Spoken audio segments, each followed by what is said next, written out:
ladies and gentlemen, I see that we have a few more people who've joined us, and perhaps there will still be more who will be doing so, but let's get the show on the road. We've got quite a busy and good session. In this session, we'll be hearing from South Africa regarding the recent introduction of the FSMA's FSM toolbox to South Africa. We have a very interesting lineup of speakers who will take us through this recent journey, including speakers from the National Department of Water and Sanitation, i.e. the sanitation sector lead and regulator, and our speaker will be providing a national overview of sanitation and FSM challenges and opportunities. That's followed by a speaker from the Water Research Commission, putting out challenges and rewards of innovation within this space. We then have a brief online poll, followed by a short introductory video clip to the FSM toolbox, whereafter a South African WASH practitioner will talk about the recent FSMA initiative to both profile and introduce the FSM toolbox into South Africa. This will be followed by a speaker from local municipal government sharing their experiences as a volunteer municipality around early stage adoption of the toolbox. And lastly, we have Athena Informatics sharing their insights into the future evolution of the FSM toolbox. So welcome everybody. We would really want to make the most of this time together. So we would strongly encourage you to make use of the chat box to place questions to the speakers during their respective presentations. And they will then do their best to answer these immediately thereafter. After these presentations and your posting of the questions, we will have a panel discussion, putting any big and fascinating and or the wicked questions from the workshop participants to the speakers for that panel discussion. Throughout the session, I'm going to be assisted as your chair by Ms. Tabisa Didi, who will be introducing the individual speakers as we go. So without further ado, and wrapping up my warm welcome over to Tabisa. Thank you. Thank you so much, Grant. Welcome everybody, and thank you so much for attending this session today. Our first speaker is Ms. Lusanda Mvenqa Akbasi. Lusanda is a Deputy Director, Sanitation Program Support in the Department of Water Affairs, in the Department of Water and Sanitation in South Africa. Lusanda has over 10 years experience in sanitation service delivery, environmental policies, strategies, and planning for sanitation services in local government. Lusanda is currently managing the development of National Fecal Sludge Management Strategy within the Department of Water and Sanitation. We will just put up Lusanda's presentation. Thank you very much. Over to you, Lusanda. Good evening, ladies and gentlemen, colleagues. I'll be taking you through the status of sanitation in South Africa. As Grant has indicated, may you please do the next slide, please? Colleagues, this is the outline of my presentation. Part one, I'll focus on status of sanitation in South Africa. Then part two, I'll share with you, colleagues, the challenges we are facing in the provision of sanitation. Part three, I'll focus on the status of fecal sludge management in South Africa and the opportunities that are out there. And lastly, I'll conclude. Thank you. Let's move to the next slide. Colleagues, just to take you through quickly the statistics population, we have 16 million households. In South Africa, we have 57 million population. We believe we have made significant progress in the provision of improved sanitation in South Africa. It is important to note, colleagues, that in 1996, we had 49% households that had access to improved sanitation. On the chart top right, it's showing the performance of provinces and the overall performance of the country in the provision of sanitation. In 2018, we have 83% households that had access to improved sanitation. And we are aware of the challenge that we are facing of 2.8 million households that still have no access to sanitation. We have 2% of households that are practicing open defecation. I will take you back, colleagues, to the chart top right, where it shows the performance of the provinces and the country and the overall performance of the country. We have 3 provinces that are less than 80% households with access to sanitation. As we all know that our target is to have 100% households with access to sanitation in the country as per SDG 6.2 target. We are paying more attention on these provinces. In South Africa, the provision of sanitation services goes with hygiene and user education. We looked at the performance of this hygiene and user education program to see the impact on communities out there. When you look at the color code, yellow, it shows the percentage of households that are washing hands with soap after using the toilets, and green shows that it shows the toilet that had hand washing facility with soap. So based on this statistics, colleagues, we've noted that we have 76.2% of households that are washing their hands with soap after using the toilet. We have 67.5% of households that have access to hand washing facilities. This calls for the department, for the sector, to intensify on hygiene and user education so that we change this behavior of not washing the hands, especially in this era of COVID-19. Let's move to the next slide, please. Colleagues, on this slide, I'm sharing the sanitation systems that are used in South Africa. We have flush toilets that are connected to public sewer system at 61.5%, at 61.5%. And these waterborne toilets are connected to wastewater treatment works, which the effluent is discharged back to the environment. And the rest of the households are served with on-site sanitation. When you look at the chart, colleagues, you will notice that we have more households that are connected to flush toilets that leads to wastewater treatment works. And the studies that have been conducted shows that in South Africa, we will have shortage in water supply by 2030. Therefore, we are paying more attention now on-site sanitation so that we deal with the issues of climate change. We respond to the issues of climate change. Let's move to the next slide, please. Colleagues have indicated that we've made significant progress, but it came with challenges. We have 1,150 wastewater treatment works in the country that are managed by municipalities. And 56% of these wastewater treatment works are in a poor to critical condition, meaning that they are discharging poorly treated effluent into the environment. It's one of the challenges we are facing as the country. We have rapid urbanization, which is putting more pressure on sanitation infrastructure.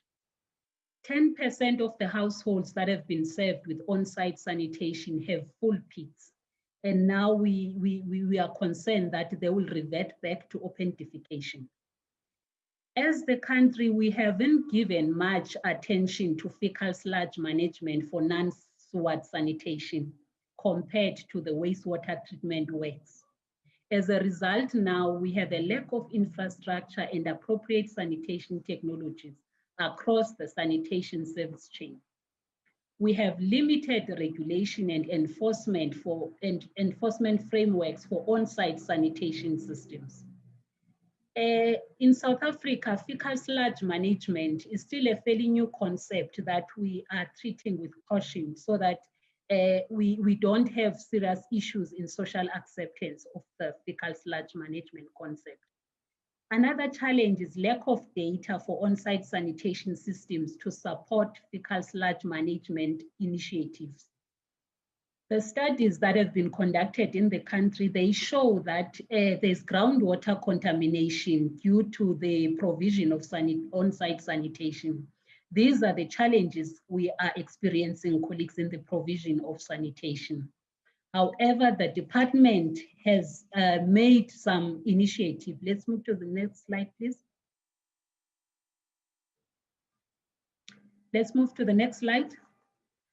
In response to these challenges that we are facing in the country, especially on on-site sanitation, the Department of Water and Sanitation, in collaboration with United States Agency for International Development in Resilient Waters Program, we are developing a national fecal sludge management strategy for on-site sanitation, which will guide the sector on safe management of fecal sludge throughout the sanitation value chain. This project includes piloting fecal sludge management planning tools in one of the municipalities in Polokwane. And these tools that we are looking at, that we've started to pilot, it includes excreta flow diagram, sanitation safety plans, city service delivery assessment, and urban resilient strategic toolkit. We also looked at existing technologies and costing analysis to improve sanitation situation in Polokwane municipality. The project is progressing well. We have established a national steering committee for the development of national fecal sludge management strategy, which includes public and private sector. We have proposed amendments on Water Services Act to respond to the needs for regulating sanitation, especially on-site sanitation in the entire sanitation value chain, aligned to our national sanitation policy, which was adopted in 2016. The Department of Water and Sanitation officials, the sanitation coordinators in 9 regional offices, and a number of water services authorities, they've been trained on fecal sludge management toolbox by Emanti Management. That's progress. There are a number of fecal sludge management studies conducted by Water Research Commission, of which we are taking lessons from these studies. The recommendations that are there are helping us to strengthen the strategy that is underdeveloped. So we have a variety of stakeholders that are playing major role in the fecal sludge management space in South Africa. There are opportunities that we can just summarize in the process.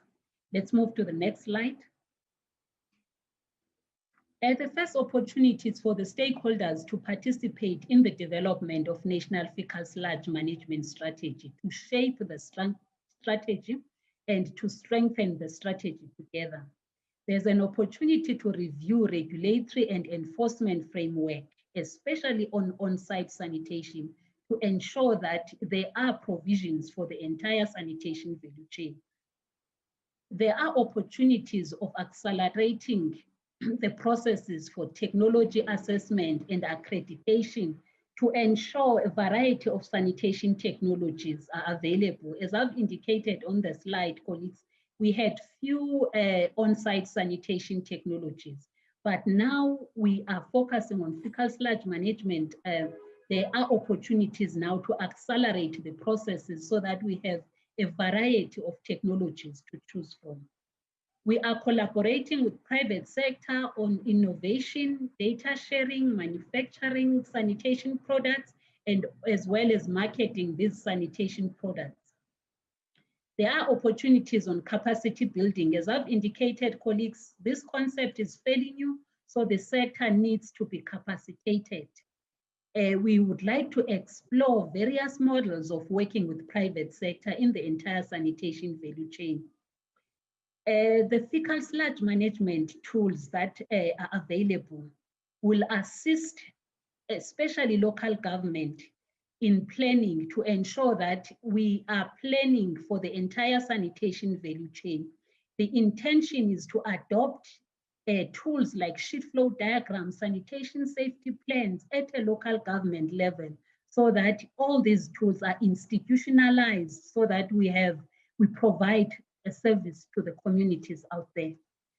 Colleagues, based on our initiative, we've realized that fecal sludge management require participation of stakeholders. Let's move to the next slide. The provision of sanitation involves a number of stakeholders. Therefore, In these initiatives, we require participation of all stakeholders in every step of sanitation value chain.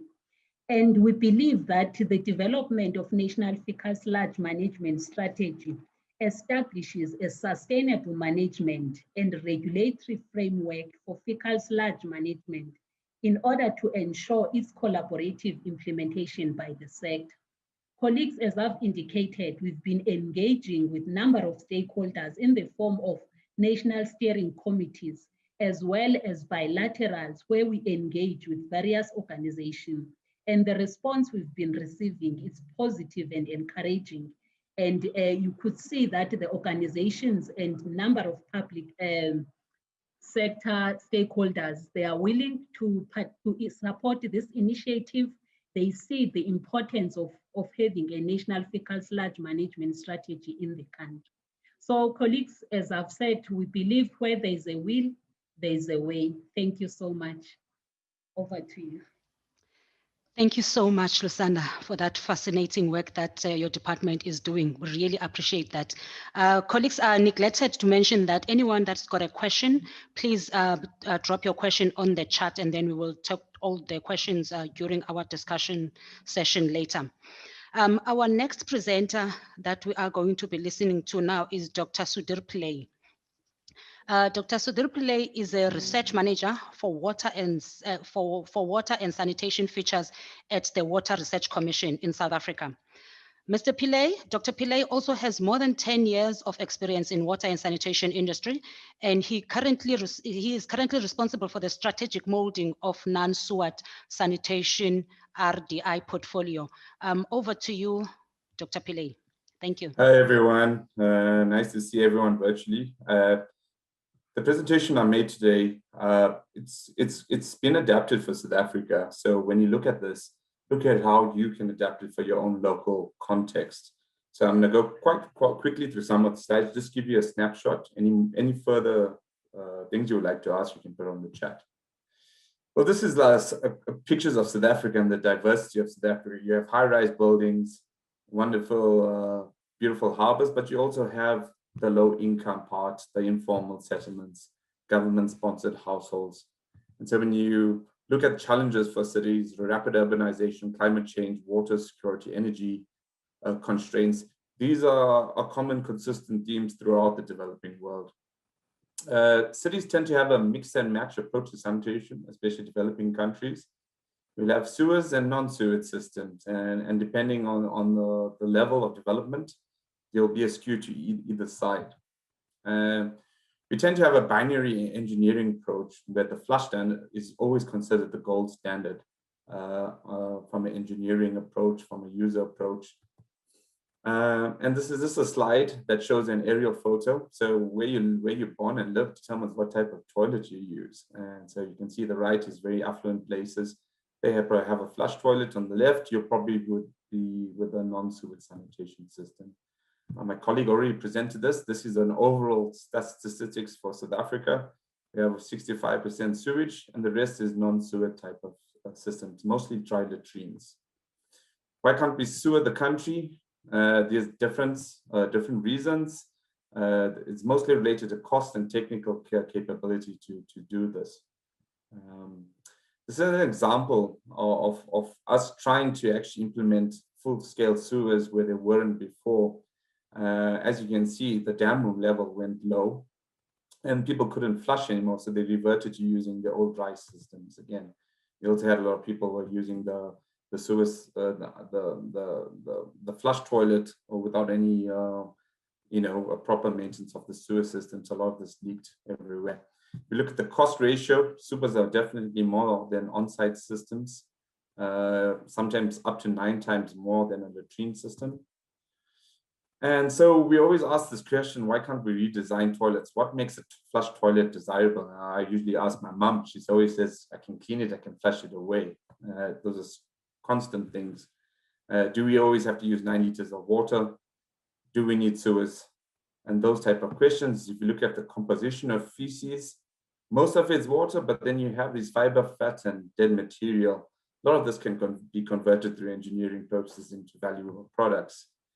Now, key aspects when you look at the FSM toolbox, it includes the management, the infrastructure, and users. You need a right balance of these different things for your intervention to actually take hold. This is an example.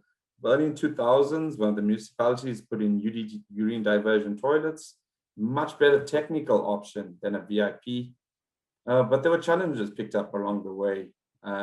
You know, it's a good technical option, but what the users wanted were quite different. People still wanted to flush. We found that people needed a child seat. So the production of these toilets needed to include a toilet seat. Users will not enter, so municipalities have to empty, and the pathogen still remained in sludge. So it's a good technical option. And as I said, if you don't have that right blend of people, management, and infrastructure, your solution won't really take off. Okay, this is a continuous learning.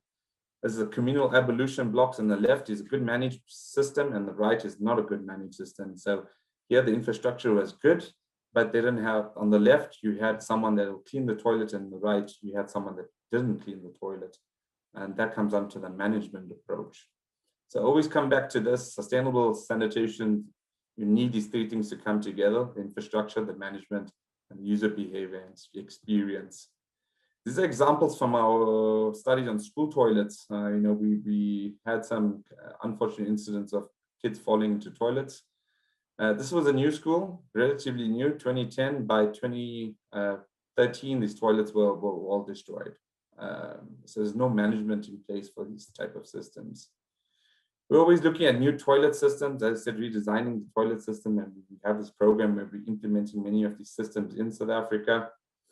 And, you know, I'm speaking to a blend of research scientists, government, NGOs, and there'll be different challenges across the technology readiness level. So the scientists look at the parts on the top, okay, and they can control those aspects. But once you start going down to the bottom, you know, you have to guide the process if you're the scientist. So is the legislation, is the authorization, is the bylaws, are they all suitable to address these new type of technologies?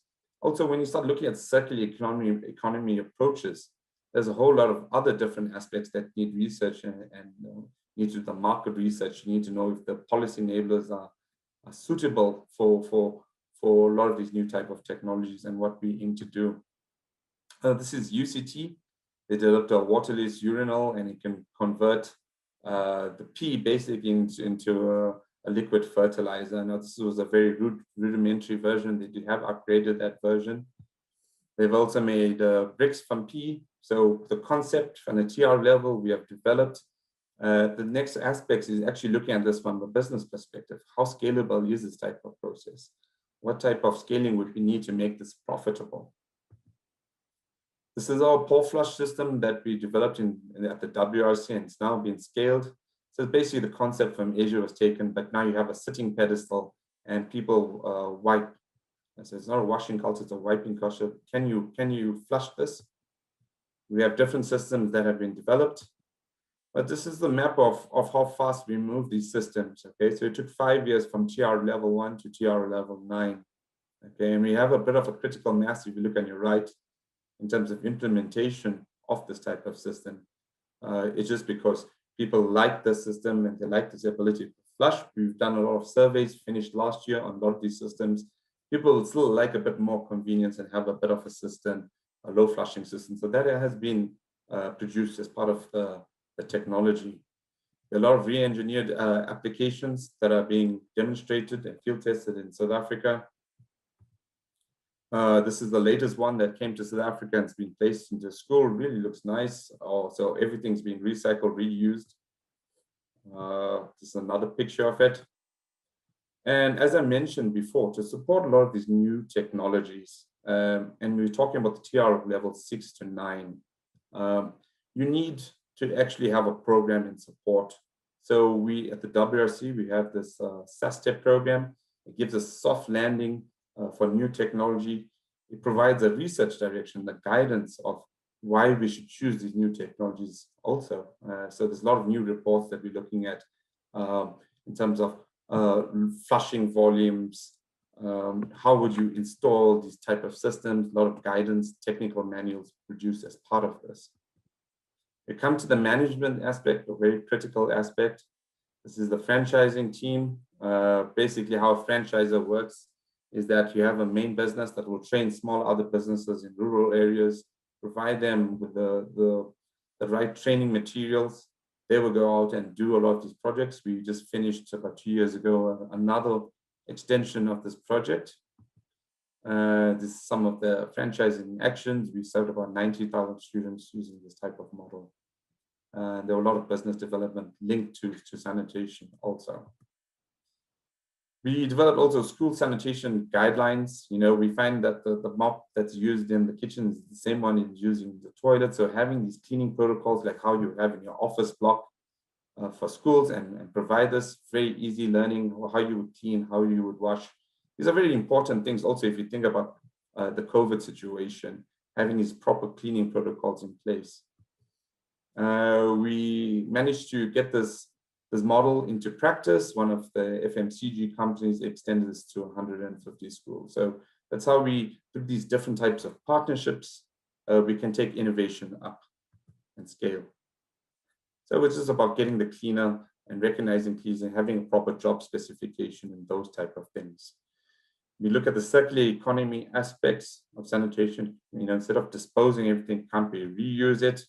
We've been trying these out at various different, from lab scale to field scale, different types of systems, different types of complexities, you know.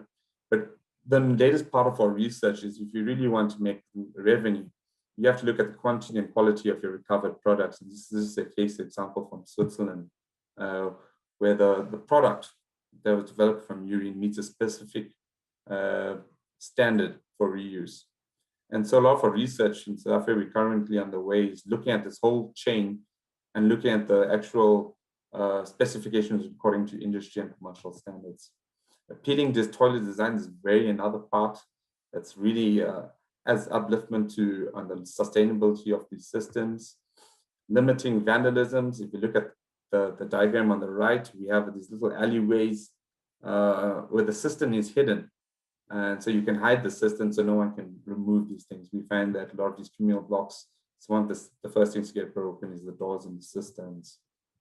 We've also been doing SFDs. Imanti was one of the leads for these projects. We plan to launch a national SFD program in August. In South Africa, we're adapting it for our own local context. We're going to try and simplify it, but also we want to do forecasting. And you need this type of forecasting to include it as part of the KPIs for the municipalities. So these are key aspects that we're doing for the should flow diagrams, and Lusanda's also alluded to it as part of a national initiative. As I said, you can have a lot of good technologies, but you need enabling drivers for the uptake. So there's different types of policies. Our trade and industry has bought into the industrialization of new sanitation. Lusanda talked about a new FSM strategy. We have different types of standards. Where we have regulatory and policy support to water saving and sludge treatment technology. These are some of the standards. And this is the document that Lusanda produced. The National Sanitation Integrated Plan incorporates the wastewater, the non-sewage and sewage parts together. This is our industrialized policy strategies and where we need to focus on in terms of these new technologies. And lastly, since we're in a COVID situation and we're having this conference virtually, around the world, they've developed sewage-based COVID surveillance, water quality surveillance. We actually started on the non-sewer domain. We actually started picking up signal at the start of our own third peak in South Africa. And we're getting the methodology quite corrected or streamlined because the non-sewer is much more diverse in terms of different types of systems, standpipes, latrines, communal systems. But the important thing is we now are setting ourselves on a path where we have a tool that's going to become available to include the non-sewer part as part of the surveillance. And we're also looking at variants, COVID variants in the sewage and the fecal sludges. This is my acknowledgements, and that's the end of my presentation. Thank you very much. Thank you so much, Sudhir, for that wonderful presentation. It's always interesting to listen to the research work and innovations that your department or organization is doing. Thank you so much. At this point in time, we are going to launch a poll just before we go to play a short video, just to get an understanding of where people are in terms of understanding the FSM. So we're just going to launch that poll now, and then we see my colleague has just launched the poll. Yes. Have you previously used FSM Toolbox? We just need to understand. We'll give people a few seconds to respond. 80% of the people have voted. I think we're sitting at 90%, so I'm going to end the polling and I'll share the results. Okay. Thank you very much, Philip, for that. As you can see there, the results are telling us that 33% of the people that are sitting in this webinar today, they have used the FSM Toolbox, and 67%, which is quite a big number, have not used the FSM Toolbox. What we'll do, we'll just show a short video now, which introduces tells us about the FSM Toolbox. And then after that video, we will hear more about basically the nature of the FSM Toolbox. Thank you so much, Philip. Citywide Inclusive Sanitation, CWIS, means that everybody benefits from adequate sanitation service delivery outcomes. Human waste is safely managed along the whole sanitation service chain.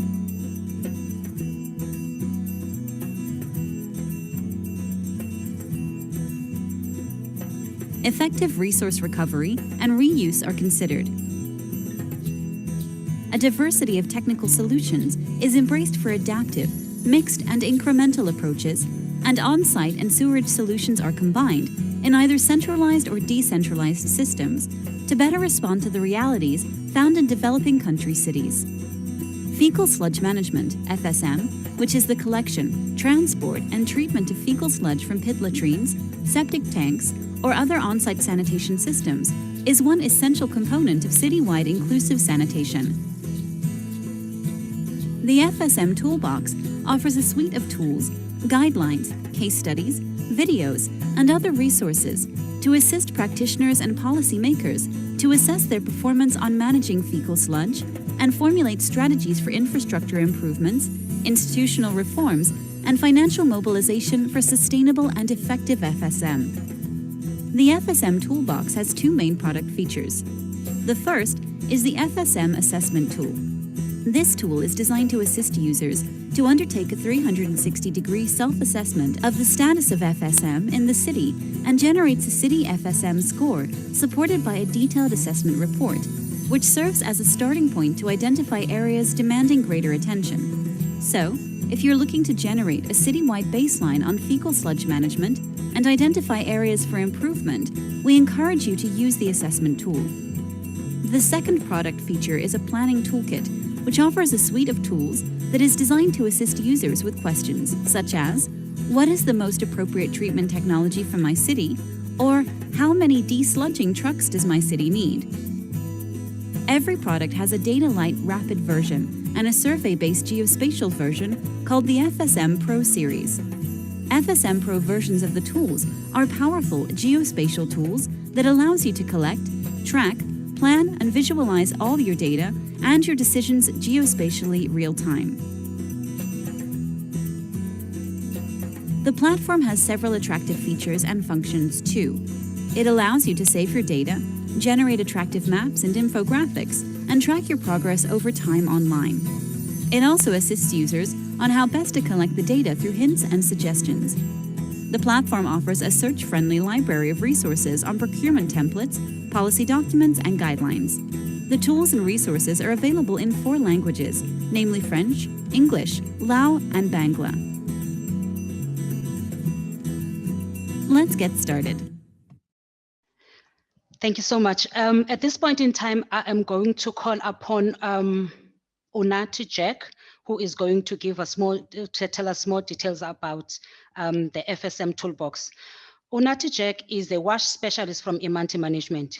She has worked with different stakeholders in the different fields in developing, and has also involved in a number of various tools that have been developed both for wastewater and sanitation in South Africa and abroad.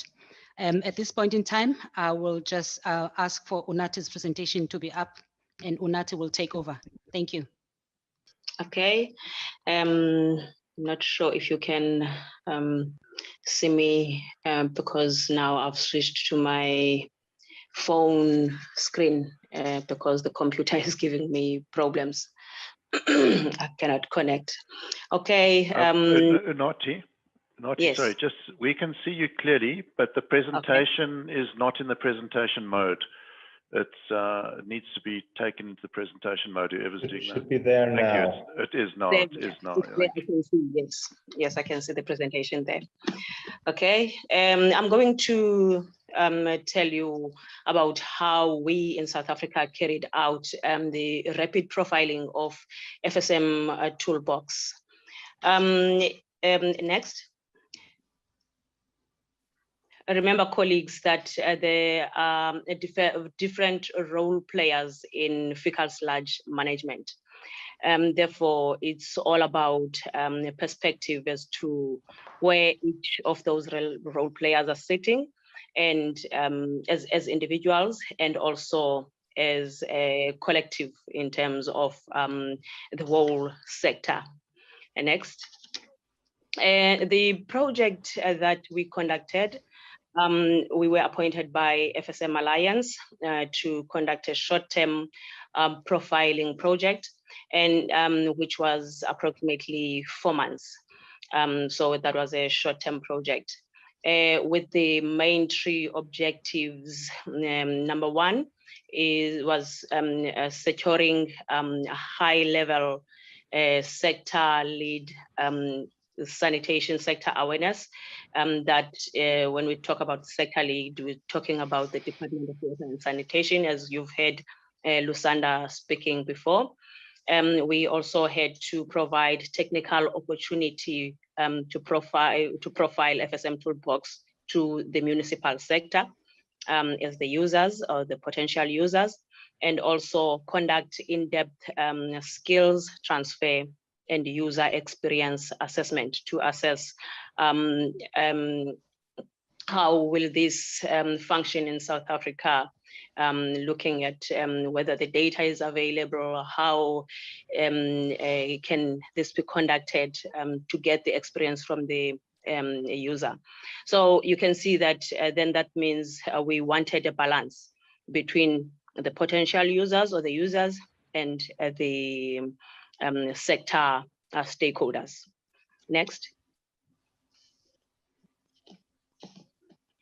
In terms of the high-level engagements, we engaged with the Department of Water and Sanitation, as Lusanda mentioned previously, that we had trainings.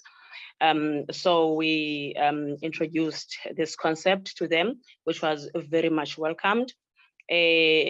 Also, what we got after that, DWS assisted us to engage with other sector partners, such as the National Sanitation Task Team.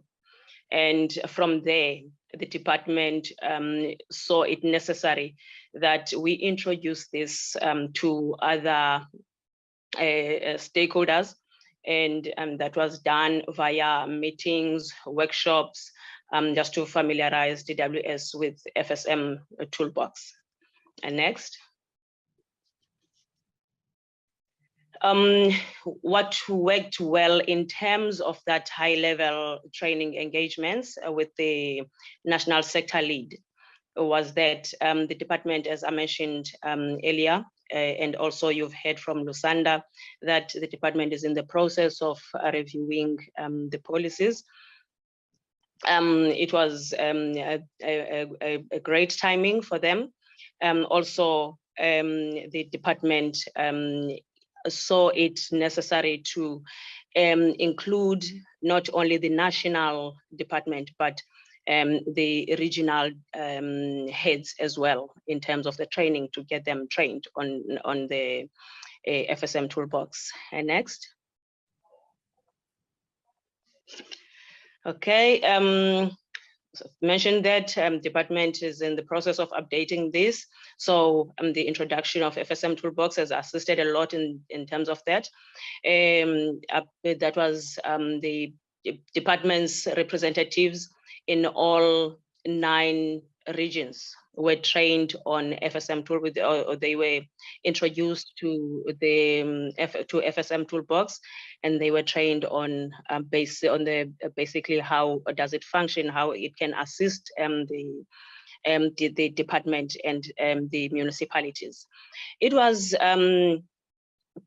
identified that there could be an opportunity of tracking SF or SDG progress through SFD development if SFDs can be developed by the whole country and updated from time to time. So that was an idea that came out of the engagements with the high level sector. And then, as I mentioned earlier, the department facilitated introduction of FSM toolbox to the National Sanitation Task Team, which includes the different role players in the sanitation field in South Africa, such as the Department of Health, Department of Education, all those. Next. In terms of FSM Toolbox technical opportunity training, we offered FSM Toolbox Masterclass, where we targeted municipalities who were previously adopters of SFD through the Water Research Commission project that Emanti conducted in the past 2 years. So these are municipalities that have that are familiar with the development of SFD. They have developed SFDs through that Water Research Commission project. So the masterclass was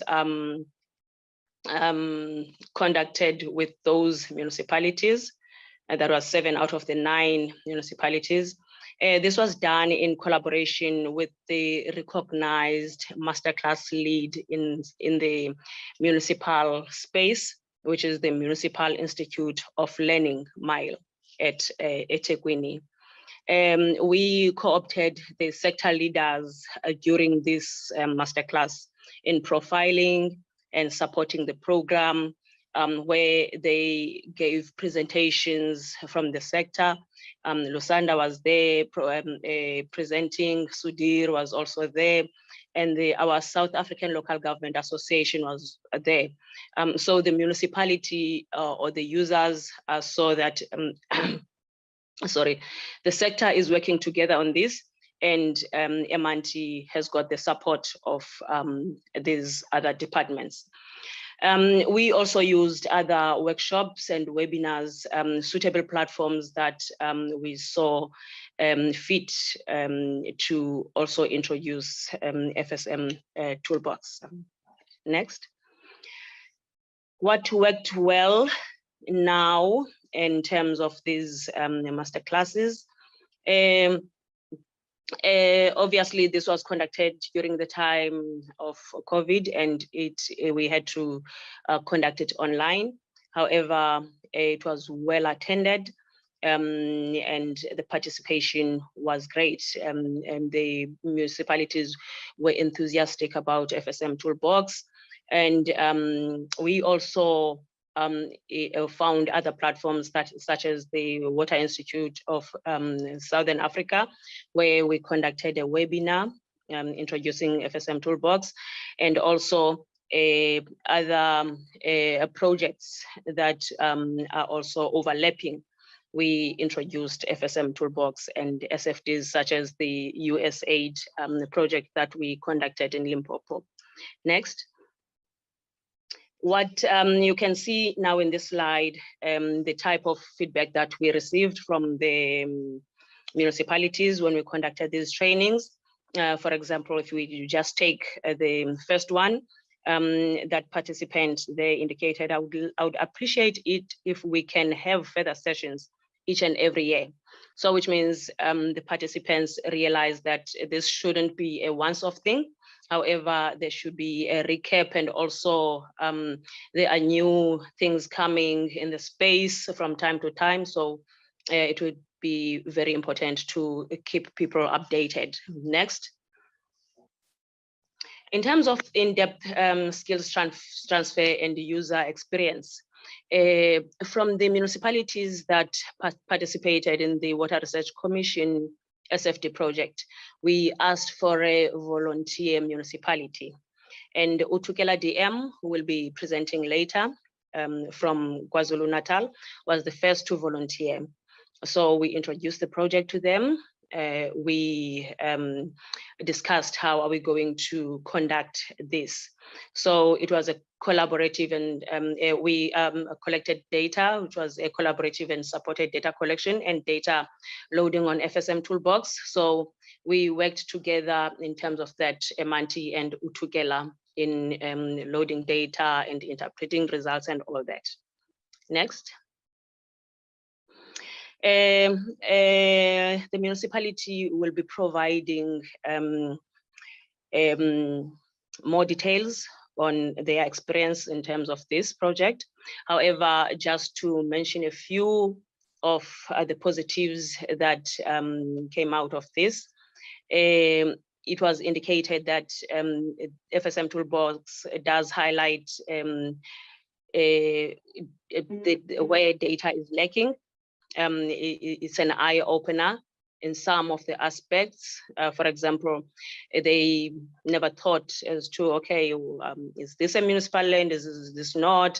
How do we find out the information? How do we know this? How do we know that? I think some of this you will hear from the municipality in detail when they provide their presentation. However, what is important is that the municipality noted that the SFD graphic, it confirms the noted challenges by the municipality, and it provides, the graphic is an excellent tool for communication. Next.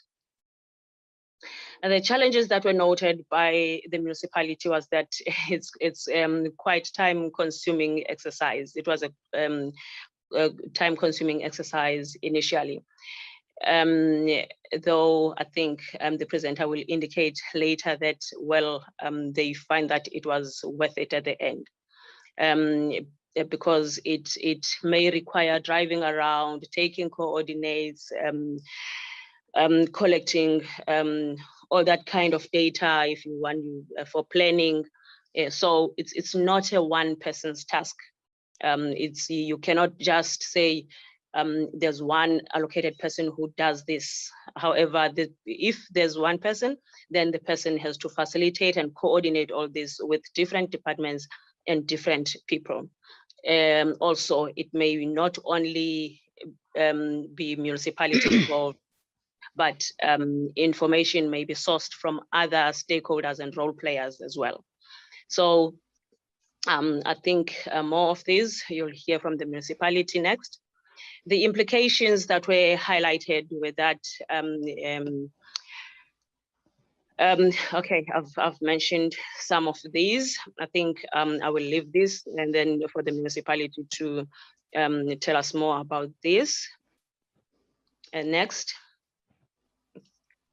In terms of what did not work well, as I've mentioned before, the training had to be online, and the municipality was experiencing a lot of internet issues at that time, and they could not attend the FSM Toolbox training, which was a huge challenge for the pilot municipality. Okay. Next, okay. So what, if we think about this now, we should all ask ourselves, FSM Alliance has done a great job of introducing FSM Toolbox in South Africa. and you have heard from our sector partners who have presented previously. So we may be asking yourselves, so what?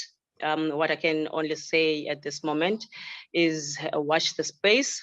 We are trying to work in partnership and collaborating, sector leaders, stakeholders, and the private sector, as Lusanda mentioned before. So this is becoming a huge thing, as Lusanda has told us previously. Next slide. I thank you. Thank you so much, Unati. We really appreciate to hear about how you have profiled the tool in South Africa, you and your team. With that, I am going to call on to my next speaker, and my next speaker is Mr. Begi Khoza. Mr. Begi Khoza is a general manager for the Municipal Health and Water Services for uThukela District Municipality. Mr. Khoza has been in the health and environmental health industry for many, many years, and he has been involved in a number of initiatives relating to water, environmental health, and as well as sanitation.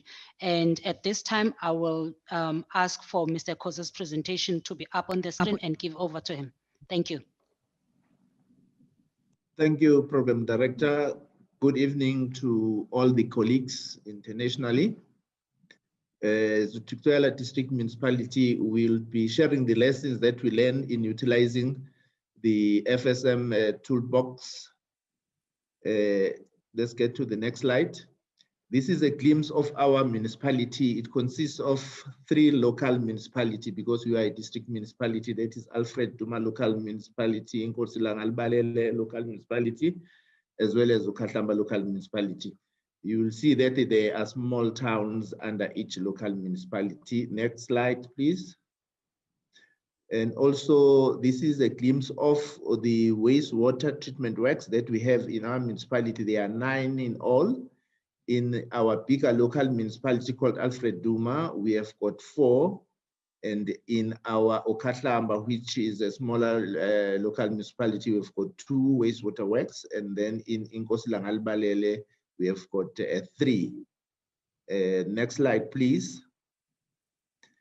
If we go to the, okay, let's move to the next slide. That will indicate clearly to us when we have been using the tool, what results we got. In Alfred Duma, our management of the sludge or wastewater was safely managed at 39%. It means 61% is poorly managed, which is confirmed by the tool. Next slide, please. And in Nkosi Langalbalele, where I said there are 3 wastewater works that we are operating there, our tool indicated that we're fairly managing our wastewater at 55% safely, and 45% is unsafe management of our wastewater. The next slide, please. uKhahlamba local municipality, again, there we are not well managing our wastewater at 48%, and unsafe management of wastewater is around 52%.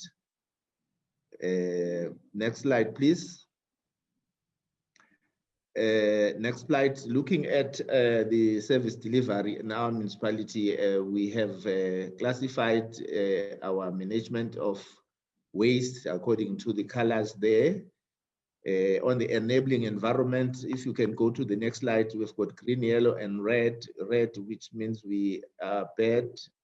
Green, which means we have things in place that are enabling us to work on waste management. We're looking at steward sanitation, that is enabling. On our policy and legislation, we are not that good, but we have something in place. We'll improve on those. And the next slide, please. On our delivery of or developing our sewer or sewage, we have some challenges there. You can see on capacity as well as outreach, we very short, it's very red, and also funding is quite a challenge. And also we haven't covered all our population in the district in terms of service delivery and sanitation. Next slide, please. On sustaining, that's where the real problem is. The infrastructure that is in place, we are struggling to sustain it to do what it's supposed to do in terms of ensuring that there is hygiene on sanitation issues in our district. We have to work hard to get that one going so that we sustain the infrastructure that is in place. Next slide, please. On non-sewer sanitation, yes, there are a few challenges on policy issues. It's not very clear, as we have said previously, that we will improve and review our policies regarding the on-site sanitation as well as transportation of sewer, etc. And also ensure that we cover all the people with appropriate sanitation. That's why the non-sewer sanitation will assist that, because we are aware that with sewer sanitation, we won't be able to cover all people due to the shortage of water supply, as we from time to time struggle and we have some droughts. Next slide, please.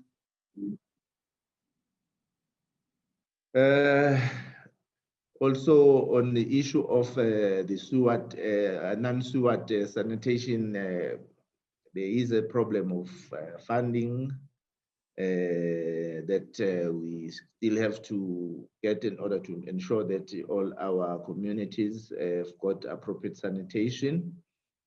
Next slide, please. Again, on sustaining, it's the same thing. On non-sewer, we have serious challenges also, where we see the red there that we are able to sustain those appropriately. And when it comes to pit ratings, there are challenges relating to contamination of the water table and other water resources. And we are unable to cover all the communities with the appropriate VIP latrines. The next slide, please.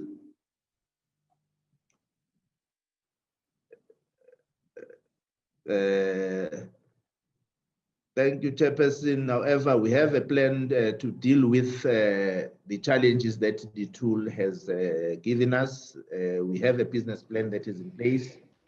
We'll be working with the partners to ensure that our business plan is implemented, because as you've seen, funding is a challenge. Thank you very much, Chairperson. Thank you very much, Mr. Koza, for that insightful presentation, sharing your experiences and how you have seen or how it has helped you uncover some of the challenges and where you can start in terms of addressing some of the issues that you have at the municipality. We really appreciate that. And our last speaker, I'm going to call upon Mr. Ramkrishna Paul. Mr. Paul is a senior consultant at Athena Infonomics, and his interests basically are on the WASH and public health. Mr. Paul has been involved in a number of projects addressing issues related to effective fecal sludge management and supporting the development of city sanitation plans for about 31 municipalities in Bangladesh. At this point in time, I'm going to give over to you, Ram. Thank you. Thank you, Teresa. Hello, everyone. I'll just, I think, as we saw, like 30% of the participants over here did have an exposure to the what the toolbox can offer or what the toolbox website looks like. And for the remaining 70% of you, I'll just give you a very quick snapshot of how the toolbox has evolved over the past years, and what are the currently, what kind of tools and what kind of features that the platform has, and what can be taken out as an output from the toolbox platform. So just to take you through the toolbox history over the timeline. So the first time the toolbox was developed in 2015, and there were 8 tools which were developed by Asian Institute of Technology, and then there were additional 5 tools which were developed by partner organizations, and there were a few relevant secondary documents as well on the platform. This is just a quick snapshot of all the tools that were available, that was available during that time on the platform. The blue ones are the ones which were developed by partners, and the others were developed by Asian Institute of Technology. And as you can see, some of the tools that was on the platform, some of them were Excel-based tools, and some of them were web platform-based tools as well, which was the shit flow diagram, the Sanitab, and the Sanitake, which were web-based tools on the platform.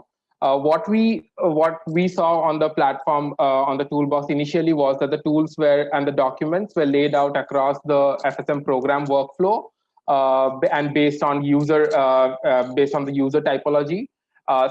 When we were discussing we had a lot of interviews with the users of the toolbox then, and we came across few challenges on the toolbox that we observed. One of them was the complex navigation interface. It was reported that it was not easy to navigate and understand on the existing platform that was there. And also the toolbox did not relate to with respect to how if somebody is coming to the platform without any guidance or without any know-how of what are the tools on the platform, so it's easy to get lost among the different tools that is there on the platform. We also saw that across in the last slide, the tools that I just showed, the glimpse of the tools, there were various tools which are performing the same functions. For example, like the shit flow diagram and the situation assessment tool. Both the tools were used for assessing what is the current situation, the sanitation infrastructure situation in the town or the area. We also saw that there were a lot of redundancies and gaps in the tool questionnaires because the tools were independent across the platform. So the tools did not talk to each other, or the tools did not resonate to one single algorithm or one single equation to assess how much fecal sludge is to be generated in a city, or what should be the treatment plant size of needs to be in place to cater to the entire city's fecal sludge that is generated. So what we then did was, and the tools were also not used or not in place as a user function. So the tools did not correspond to assessment or planning needs, but then the tools were independently laid out on the platform. Then we rearranged the tools, and we tried to improve the website interface and make it more user-friendly, and also contextualize the website content across 5 different countries. So what we did was we opened up all the tools and looked into categorized them based on functionalities. As Professor Kwaza mentioned, there's an assessment set of tools, there's a planning set of tools. We documented all the algorithms and the equations, and we did a technical audit of the tools to understand what are the data that is required for each tool, and understand what is the data that is needed to come to an end output for the planning needs.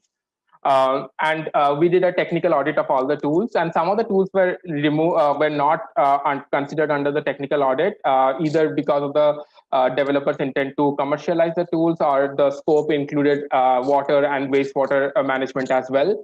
And then we looked at we removed certain redundancies, strengthened the equations, and reorganized it into a user-friendly meta structure. And then once the tool was developed, the platform was developed, we had training workshops across Asia and Africa, from which we received a lot of feedback from the training participants. And then we again reworked on the tools to address all the feedback that was received and incorporate all the feedback. Along with the feedback from the training workshops, we also did a lot of pilot implementations. We did pilot implementations in India, Nepal, and Bangladesh. We did in 18 towns of Kathmandu Valley, 10 towns in Bangladesh, and 5 towns in India.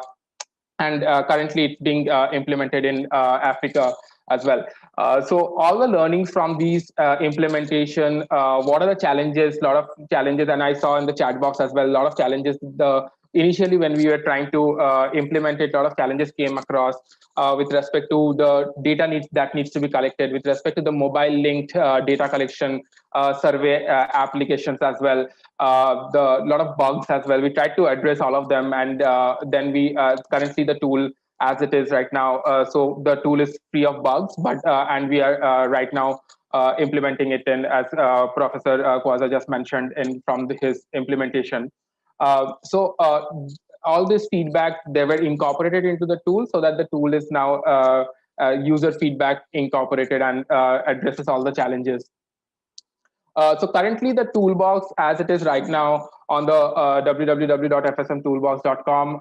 So currently the tools are laid across different business cases or the use cases of the toolbox. One is with respect to the assessment. So under assessment, we have a shit flow diagram, which helps you assess the infrastructural sanitation situation in a particular town or a city. Then there is also a tool on the CSDA, which is the City Service Delivery Assessment, which is looking at the enabling environment part of it. So shit flow diagram looks at the infrastructural situation, whereas the City Service Delivery Assessment looks at the policies, regulation, finance related, human resource related, institutional strengthening related situation assessment of a particular city. Some towns might come up and some towns might have already done an assessment of their enabling environment and they want to do only a shit flow diagram. They can use the independent shit flow diagram tool. Some towns which have done the shit flow diagram and they only want to assess the enabling environment can use the independent CSDA tool. And whereas some towns which have not done or not understood or assessed the situation of the entire city throughout, so they can start with an integrated assessment where both the tools are combined together to provide one single output. Once the assessment is done, then the planning. Under planning, we have three tools primarily. One is the stakeholder engagement, which helps you understand the influence and the interest of different stakeholders. Then the second one is infrastructural planning. So the infrastructural planning tool is something which is divided into two parts. One is the citywide planning, which helps you plan for an entire city or catchments of a city. The next one is the regional planning tools, whereas it also helps in understanding how the for a group of cities or for a cluster of cities, how that can be planned, and one or a few number of or 3 or 4 different cities can be clustered together for one fecal sludge management solution or one treatment plant catering to different cities within a proximity. And then we have business models tool, which helps you showcase what are the potential business models which can be implemented across the value chain. So these are the tools which is there under the execute portion of the toolbox, and along with that we have close to 1400 resources which is there in the online repository, online library, case studies, policies, manuals, videos, and guidelines. So all of these tools, so we thought of that the tools should not be independent of the other tools in the across the in our sector. So we definitely thought of how the tools can be globally converged as well. So it also talks. So the SFD tool is the same as the tool which is there on the Susanna GIZ, the Susanna platform. The CSDA is again the tool that was developed by the World Bank and the Peter and Isabel. And the stakeholder engagement the tool takes learning from the prognosis change framework tool and the previously stakeholder analysis tool. And the business models is based on the publication of resource recovery and reuse by IWMI. So this is just a glimpse of all the tools now. But then all the tools on the platform, they have demo videos which can help you guide through what the process is going to look like before using the tools. One of the things that came up in the chat box as well with respect to the data requirements, this is something which we also got in the feedback for the first round when we were doing interviews with the users, was that the tool, the users would like to understand what kind of data needs to be collected from the field before they even start investing or before they even plan on the tool. So for all the tools that is there on the platform, user can download the questionnaire and see or skim through the questions or the data points that is required before even investing into or before even planning to go to the field to collect data. So all the tools, so the PDF version of the questionnaires are downloadable on the platform. But then happy to take questions in the plenary discussion as well. So that is it from my side. Thabisa, over to you. Thank you. Thank you so much, Ram. That's really much appreciated, and always interesting to hear the way forward in terms of the FSM toolbox. We really appreciate. Thank you so much.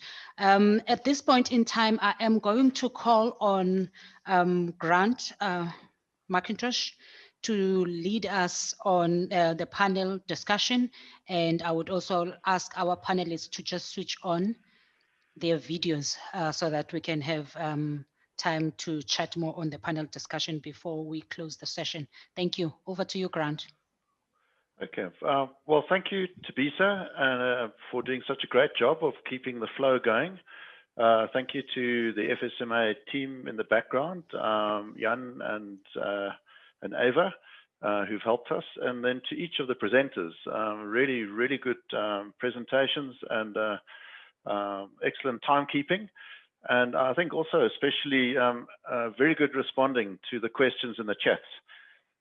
So I, with Philip's help, have been trying to make sure that we keep tab of which questions asked and answered, and then to make sure that we can get a bit of a discussion going and some questions specifically to the panelists. So Lusanda, I have one for you. In that, as you've mentioned, the situation in South Africa has historically, well, I think it was actually Sudiru mentioned a gold standard, which is kind of waterborne sanitation. And yet all the challenges that we face with water restrictions and the opportunities around new technologies, etc. Do you have a view as to how we can ensure that communities accept that on-site sanitation might not be a temporary solution, but can be actually a desirable future permanent solution? Or in a slightly different way, how can we make on-site sanitation technologies attractive to communities?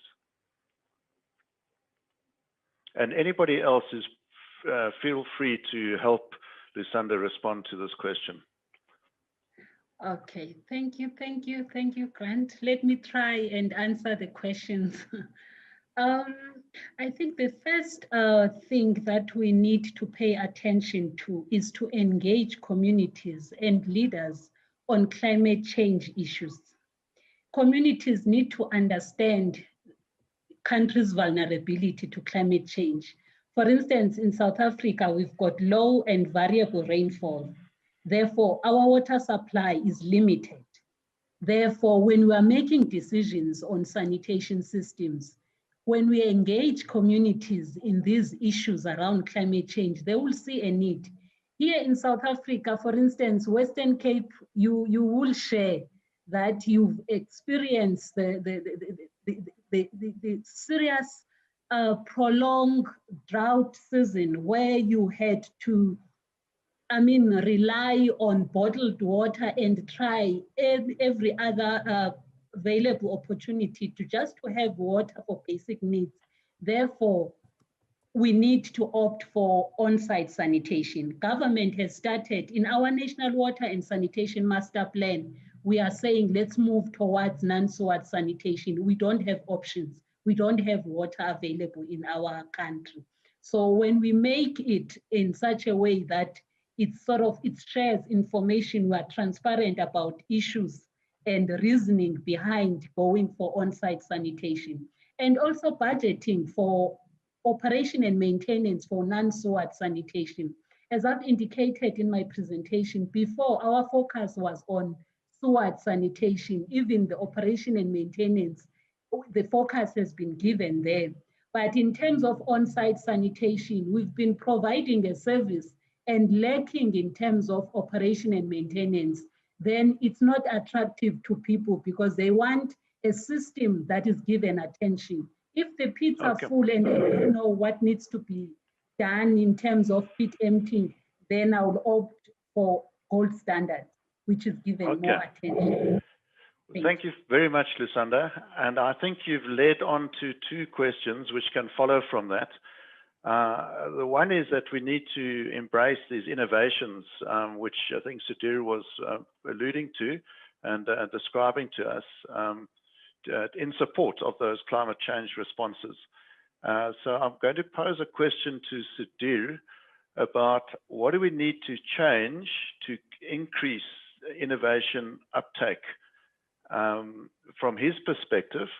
And I'd then like to put a question to Mr. Becky that we've heard the importance of increasing operation and maintenance priorities of sanitation within the municipal space. So while Sudhir is thinking about the first question which came through, can we ask Becky to please think about, have you yet found that the FSM toolbox is a means by which you can influence municipal leadership around prioritizing budgeting towards sanitation, in particular around operations and maintenance, and especially the non-sewage sanitation? Thank you. Sudhir, first, please. Yeah, and so, you know, working at the Water Research Commission, we work with a lot of universities, consultants on the innovation space. We used to only work until a technology readiness of about 3 or 5. We realized to actually start pushing a lot of these innovations further along, we needed soft landing programs high up on the innovation chain. So this is why we have a technology demonstration programs. We have SASTEP. It's to try and speed up these processes. A lot of these programs are with partners. We can't do it ourselves. We have DWS. But, you know, when you start looking at these new processes, let's think about it like a Tesla or any new product that comes in. Because it's so different, you have to have the policy, the laws, the regulations all aligned to allow and facilitate these new products to come through. And a lot of the stuff that we have achieved, I gave the example of the low flush system. It came from ideation to full scale within a period of 10 years, critical mass. It was only through partnerships of various organizations and companies that we could achieve that. And there was a lot of research to back up the change. So that's a continuous process. So that's the end. Thank you, Sudhir. And Becky, have you got a comment on the role that the FSM toolbox is able to play or might have already played within your municipality to help raise the prioritization linked to sanitation and in particular fecal sludge management? Thank you very much, Grant. Yes, true. It helped us a lot because it identified where the challenges are in the sanitation value chain. Specifically in prioritizing funding, we have prioritized the refurbishment of, the plants where there were issues, the plants were dilapidating. We have identified those areas where there were gaps using this tool. And we feel that also in non-sewage sanitation, it's going to help us going forward so that the leadership will prioritize the funding that should go there as well, because it tells us clear where the challenges are, and all we need to do is what we need to put in place in line with the green drop requirements. Because what we do, we look at the green drop requirements, where are the gaps, and then the tool will indicate the gaps in relation to those green drop requirements. And the leadership are happy to fund what will fill the gaps that we have found in the green drop requirements. Thank you. And can I ask you, Becky, having heard about that progress, do you think it might help you to introduce some of the innovations that Sudhir and the WRC at a technical level and Lusanda and DWS at the institutional arrangements level are keen to see? Yes, Chairperson, I think that will help as well, especially on the issue of training that will assist the municipality. These structures will assist us, these sectors, in ensuring that we are able to manage the sewer systems accordingly. Thank you. Thank you. Thank you very much. Okay, I'm having a look to see some of the other questions that came through. Unati, here's one for you. Are you still with us, Unati? Yes, Grant, I'm here. Yes, okay. Data is extremely important for using the FSM toolbox. From your experience, how can a municipality go about addressing the data challenges?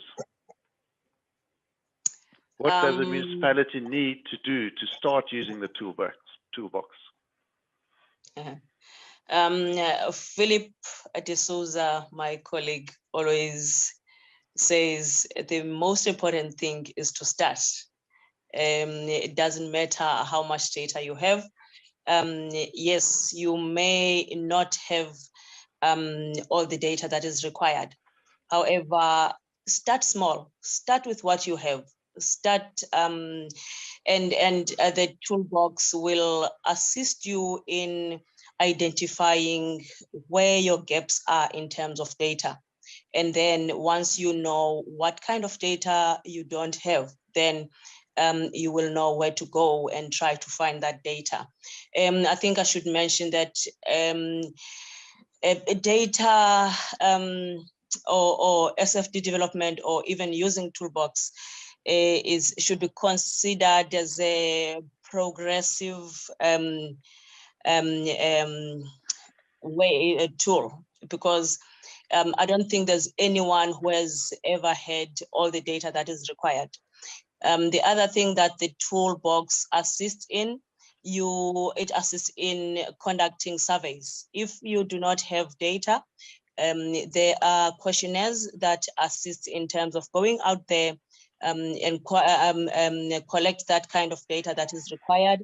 So I think those are the things that the municipality should think of.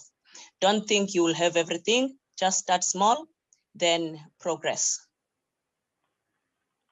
Thank you, Nati. So I think what we've heard so far is that from the municipality side, from Nati's side as a practitioner who's supported municipalities, we've seen the FSM toolbox making a very useful contribution at various levels. And so Ram, for you, there's a question, there are a few questions. I'm going to kind of throw a few of them at you in one go. I know your shoulders are broad. One is whether all of the tools are working and sort of bug-free. That's a good question for a programmer, a developer. Another one is any possibility of making it open source so it becomes flexible and adaptable. Perhaps you can talk about pros and cons. And I think a third one around how often would the database and algorithm be updated going forward? Thank you. Thanks, Grant. Yeah. So with respect to the first question, I think I also responded to Xavier that yes, I mean, like, as to our knowledge, based on the field level experimentation and the pilots, the tools are bug free. But in case, I mean, like, these are always so like iOS or any like online system which always requires an update. So if you face any issue with respect to any signing in or any trouble logging in or any bugs that you come across, please do write to us. I have shared the contact details for the customer service or the outreach that grievance redressal user ID on the chat box. So please do write to us. It's toolbox@FSMalliance.org. And with respect to the second question, sorry, Grant, I am a bit. Can you just repeat the second and the third question once again? Yeah, sorry, I'm just give me a moment. One of the questions was, had you thought about the benefits of taking it open source, and is it something you're considering? Yes, so I think that is something that we are. I mean, like, there's no constraints with respect to making out open source. We do believe that the toolbox should not be a black box where what the algorithms are or what the equations that is being used to estimate the fecal sludge quantity or the volume of fecal sludge generated. It should not be in the black. So we are continuously working towards it. and we will be in discussion with FSM Alliance, obviously. So we'll see the possibility to upload all the backend documents and the supporting documents onto the and make it into the public domain.